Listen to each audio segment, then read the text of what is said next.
मीराबाई सफर केले. आम्ही दवाखाना सगळं गेलो तरी कुणाला कळलं नाही. वैद्यपाशी बी गेलो. पुन्हा अजून मीच म्हणलं आमच्या नवऱ्याला मला हात तर येणार मला सरका म्हटलं तर रात्रीला सरकारी दवाखान्यात आणले. ते डॉक्टर म्हटले हार्ट एवढे बिदारला न्या म्हटले. मग 5 दिवस ठेवून घेतले तिथं. 5 दिवसामध्ये 2 लाख खर्च आलं. अजून पुन्हा ते 7 दिवसाला घेऊन या म्हटलं ते.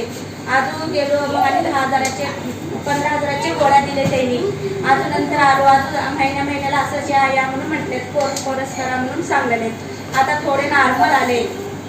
ದೇವರಿಗೆ ಸ್ತೋತ್ರ ಹಲ್ಲೆಲೂಯಾ ಏನಂತ ಸ್ವಲ್ಪ ನಾರ್ಮಲ್ ಬಂದದ ಹಲ್ಲೆಲೂಯಾ ಅಲ್ವತ್ತಿತ್ತು ನಯ್ಯ ಟೈಮ್ನಾಗ ಅವ್ರಂದ್ರು ಅಂತ ಅವ್ರ ಮನೇಲಿ ಹೇಳ್ಯಾರಂತ ನಂಗೆ ಎದಿನ ಎಸ್ಲತ್ತದ ಅಂತ ಹೇಳಿದ್ರಂತ.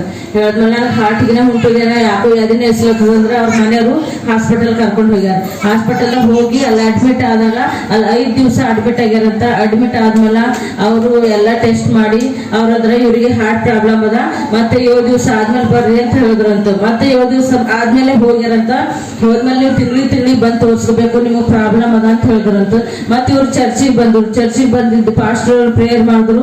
ಎಣ್ಣೆ ಹಚ್ಚಿ ಪ್ರೇಯರ್ ಮಾಡಿ ಪ್ರೇಯರ್ ಎಣ್ಣೆ ಮನೆಗೆ ಹೋಗಿ ಅವ್ರು ಯೂಸ್ ಮಾಡ್ತಾ ಇದಾರೆ. ಯೂಸ್ ಮಾಡಿದಾಗ ದೇವ್ರು ಇವರಿಗೆ ಮೊನ್ನೆ ಟೆಸ್ಟ್ ಮಾಡಿದಾಗ ಸ್ವಲ್ಪ ನಾರ್ಮಲ್ ಬಂದಿದೆ. ದೇವ್ರು ಬಿಡುಗಡೆ ಕೊಟ್ಟಿದ್ದಾರೆ. ಅದ್ಭುತ ಮಾಡಿದ್ದಾರೆ.